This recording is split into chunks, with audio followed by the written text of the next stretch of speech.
오늘은 누가복음 3장 1절부터 14절까지의 말씀을 통해서 하나님의 은혜를 함께 나누도록 하겠습니다. 누가복음 3장은 당시의 정치적인 지도자들과 종교적인 지도자들을 언급하는 것으로 시작하고 있습니다. 1절과 2절이 이렇게 말씀합니다. 디베리오 황제가 통치한 지 15해, 곧 본디오 빌라도가 유대의 총독으로, 헤롯이 갈릴리의 분봉왕으로, 그 동생 빌립이 이두레와 드라고니 지방의 분봉왕으로, 루사니아가 아빌레네의 분봉왕으로, 안나스와 가야바가 대제사장으로 있을 때에 하나님의 말씀이 빈들에서 사가랴의 아들 요한에게 임한지라. 먼저 정치적인 지도자들이 누구인지를 밝히고 있지요. 당시는 로마의 황제인 디베리오가 통치한 지 15년째였습니다. 로마의 2대 황제였던 티베리우스는 초대 황제인 옥타비아누스의 양자였는데요. 주후 14년부터 37년까지 통치했습니다. 본디오 빌라도는 로마에서 파송한 제6대 유대 총독인데요. 주후 26년부터 36년까지 유대 지역을 다스렸습니다. 헤롯 안디바는 갈릴리 지방의 분봉왕이었고, 이복 동생인 빌립은 이두레와 드라고니스의 분봉왕, 그리고 루사니아가 아빌레네의 분봉왕이었습니다. 또 누가는 당시의 종교적인 권력을 가진 사람들도 언급하고 있습니다. 당시의 대제사장은 가야바였고요. 그의 장인인 안나스가 이전 대제사장이었지만 여전히 대단한 영향력을 갖고 있었습니다. 이 가문은 막강한 유대의 종교 권력을 이루고 있었습니다. 그런데 중요한 것은 하나님께서는 이런 정치적이고 종교적인 권력에는 관심이 없으셨다는 것입니다. 2절 마지막 부분에서는 요한에게 임한지라 이렇게 말씀하고 있습니다. 하나님의 말씀은 그런 권력자들이 아니라 광야에 있는 요한에게 임했습니다. 즉 하나님의 관심은 세상적인 권력이 아니라 영적인 권위에 있다는 것이죠. 사람들은 누가 세상적으로 보기에 성공하고 권력과 힘을 가지고 있는지에 관심을 가지고 살아갑니다. 그러나 하나님께서는 영적 권위를 가진 사람에게 말씀을 맡기십니다. 우리는 세상적인 힘과 권력이 아니라 영적인 권위를 회복해야 한다는 것이죠.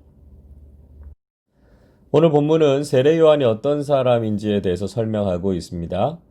먼저 요한은 죄사함을 받게 하는 회개의 세례를 전한 사람이었습니다. 3절 이렇게 말씀합니다.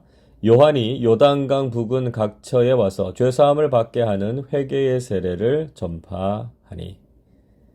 세례 요한이 한 일은 죄사함을 받게 하는 회개의 세례를 전파한 것이었습니다. 사람들에게 가장 필요한 것은 바로 죄사함의 문제였습니다. 인생의 가장 크고 심각한 문제가 바로 죄를 해결하는 것이죠. 그래서 죄와 사망의 노예로 살아가는 것이 아니라 하나님 나라의 백성으로 살아가야 한다는 것입니다. 요한은 회개와 하나님 나라의 복음을 전했습니다. 마태복음 3장 1절 2절이 이렇게 말씀합니다. 그때에 세례 요한이 이르러 유대 광야에서 전파하여 말하되 회개하라 천국이 가까이 왔느니라. 천국, 즉 하나님 나라를 소유하는 유일한 길은 회개밖에 없습니다. 우리가 죄인임을 고백하고 회개함으로 죄사함의 은혜를 받아서 구원받은 하나님 나라의 백성으로 살아가시기를 바랍니다. 둘째로 요한은 예수님의 길을 준비하는 사람이었습니다. 4절을 보십시오. 선지자 이사야의 책에 쓴 바 광야에서 외치는 자의 소리가 있어 이르되 너희는 주의 길을 준비하라 그의 오실 길을 곧게 하라. 세례 요한은 자신을 가리켜서 광야에서 외치는 자의 소리라고 했습니다. 이 말은 이사야 선지자의 예언을 성취한 것이었죠. 이사야 40장 3절이 이렇게 말씀합니다. 외치는 자의 소리여 이르되 너희는 광야에서 여호와의 길을 예비하라 사막에서 우리 하나님의 대로를 평탄하게 하라. 요한이 자신을 광야의 소리라고 말한 이유는 자신은 그리스도도 아니고 대단한 존재도 아니라는 겸손함을 표현한 것입니다. 소리는 눈에 보이지 않지요? 한번 들리고는 사라지는 것입니다. 세례 요한의 이런 정체성은 사명자가 어떻게 살아야 하는지를 보여줍니다. 우리는 절대로 자기 자신을 드러내는 사람이 되어서는 안 됩니다. 우리는 광야의 소리와 같이 복음을 전하고는 사라져야 합니다. 우리는 주님께서 다시 오실 때까지 많은 사람들에게 복음을 전하는 소리, 즉 전도자의 사명을 다해야 한다는 것이죠. 그리고 절대로 우리 자신을 드러내거나 교만해지지 말고 오직 예수님과 복음만을 자랑하는 사람들이 되시기를 바랍니다. 셋째로 요한은 모든 사람에게 임한 차별 없는 구원을 전한 사람이었습니다. 5절과 6절이 이렇게 말씀합니다. 모든 골짜기가 메워지고 모든 산과 작은 산이 낮아지고 굽은 것이 곧아지고 험한 길이 평탄하여질 것이요 모든 육체가 하나님의 구원하심을 보리라 함과 같으니라. 요한은 이사야 선지자의 글을 인용하면서 골짜기는 메워지고 산은 낮아지고 모든 길은 곧고 평탄해질 것이다. 이렇게 말하고 있습니다. 이 말씀은 장차 메시아가 오실 길을 잘 준비한다. 그런 의미를 가지고 있죠. 주님께서 오실 길을 평탄하게 준비하는 역할을 한다는 것입니다. 동시에 이 말씀은 모든 사람에게 공평하게 임하시는 하나님의 구원을 의미하고 있습니다. 모든 육체, 즉 모든 사람이 하나님의 구원을 보게 될 것이라고 말씀하고 있습니다. 하나님의 구원은 특정한 어떤 사람들에게 차별적으로 임하는 것이 아니라는 것이죠. 구원의 은혜는 모든 사람들에게 공평하게 임하는 은혜입니다. 누구든지 예수를 믿기만 하면 구원을 얻게 됩니다. 하나님은 공평하신 하나님이시고 예수님을 믿으면 구원을 주신다는 것이죠. 우리는 요한처럼 이 차별 없는 복음을 모든 사람들에게 전해야 한다는 것입니다. 세례 요한은 계속해서 회개가 무엇인가에 대해서 이야기해 주고 있습니다. 먼저는요, 회개하지 않으면 하나님의 진노를 받게 된다는 것이죠. 7절 말씀 보십시오. 요한이 세례받으러 나오는 무리에게 이르되 독사의 자식들아 누가 너희에게 일러 장차 올 진노를 피하라 하더냐.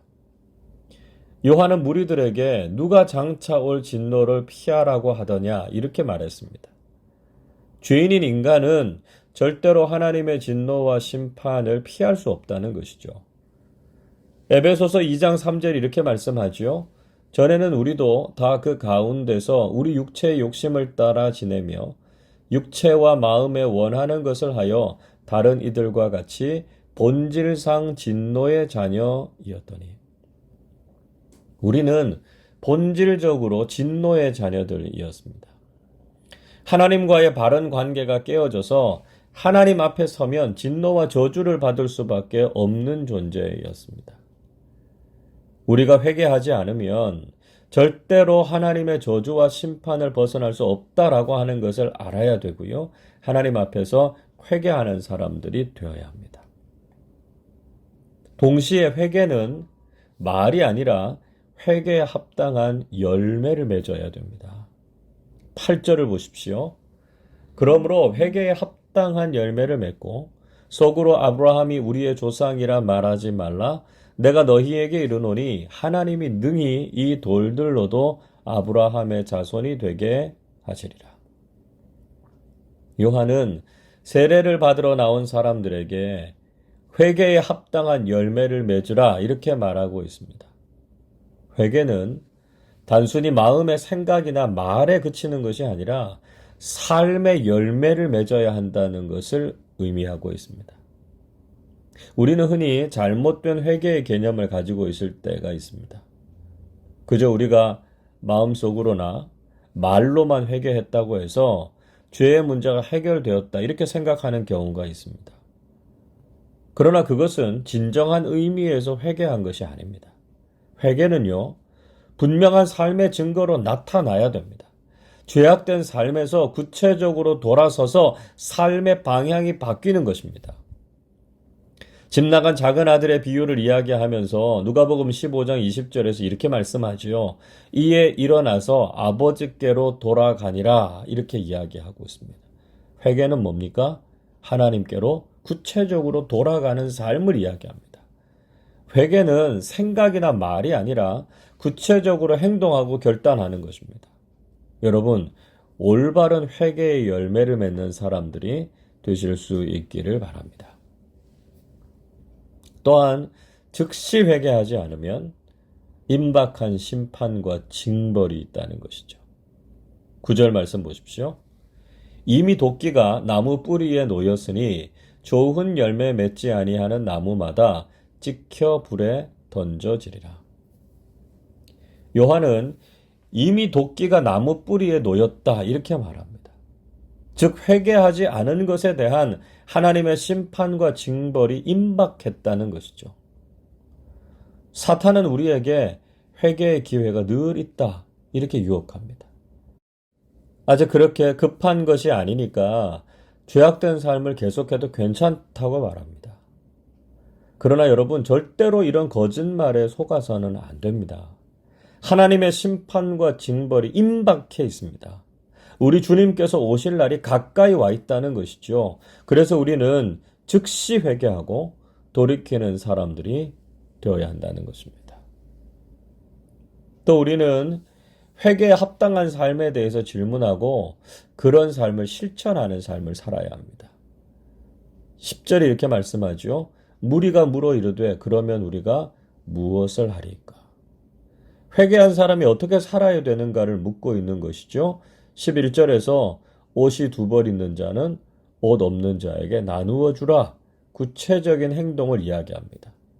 12절 보시면 세리들도 세례를 받고자 하여 와서 이르되 선생이여 우리는 무엇을 하리이까 이야기하죠. 그래서 13절에서 세리들은 부과된 것 이외에는 거두지 말라 이렇게 말합니다. 14절에서 군인들도 와서 우리가 무엇을 하리이까 이렇게 질문합니다. 군인들은 사람들에게서 강탈하지 말고 거짓으로 고발하지 말라고 말합니다. 요한의 말을 듣고 사람들은 자신들이 무엇을 해야 될 것인지에 대해서 묻고 있습니다. 우리도 회개에 합당한 삶이 무엇인지에 대해서 질문해야 하고요. 그런 삶을 실천하는 사람들이 되어야 합니다. 우리는 세례 요한을 통해서 사명자의 영적 권위와 정체성이 무엇인지를 분명히 알게 되죠. 세상의 권위와 권력이 아니라 영적 권위를 가지는 사람들이 되어야 합니다. 우리는 오직 주님과 복음을 위해서 이름도 없이 빛도 없이 충성하는 사람들 되실 수 있기를 바랍니다. 복음에 합당한 삶은 회개하는 것이고요. 구체적으로 회개에 합당한 열매를 맺는 것입니다. 오늘도 하나님의 말씀 앞에서 회개하고 회개에 합당한 열매를 맺는 그리스도인의 삶을 실천하실 수 있기를 주님의 이름으로 축원합니다. 기도하겠습니다. 하나님 아버지, 오늘도 새로운 하루를 허락해 주시고 말씀과 기도 안에서 하루를 시작하게 하셔서 감사드립니다. 세상의 권력자들과 종교 지도자들이 아니라 세례 요한에게 하나님의 말씀이 임했던 것처럼 우리도 성령 충만하고 영적 권위를 가진 하나님의 사람들이 되어서 하나님께 귀하게 쓰임받는 삶을 살게 하여 주시옵소서. 주님과 복음을 위해서 준비하는 삶을 살았던 요한처럼 우리도 다시 오실 주님을 준비하게 하시고 회개에 합당한 열매를 맺는 삶을 살게 해 주시옵소서. 오늘도 주님의 영광을 드러내는 복된 하루 되게 하실 줄로 믿사오며 우리 주님 예수 그리스도의 이름으로 기도하옵나이다. 아멘.